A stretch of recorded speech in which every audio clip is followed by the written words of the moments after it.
আমাদের যে অনুষ্ঠানমালা চলমান রয়েছে, গোটা বাংলাদেশ আজকে তিস্তার দিকে চালিয়ে রয়েছে।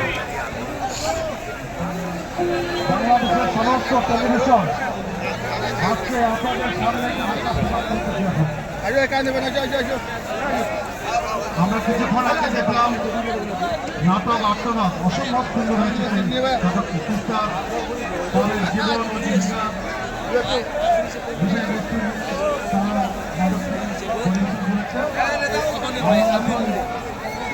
তারা সাংস্কৃতিক গোষ্ঠীর শিল্পীদের গান শুনব।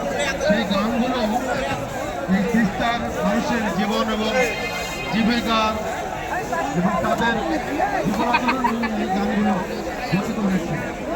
প্রথম যে গানটি পরিবেশিত হবে নাট্যের শিল্পী শফিকুল ইসলাম,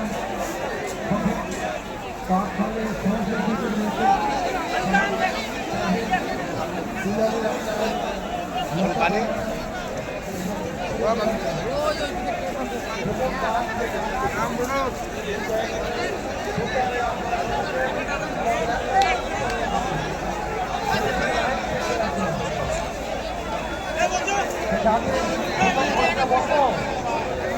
আমার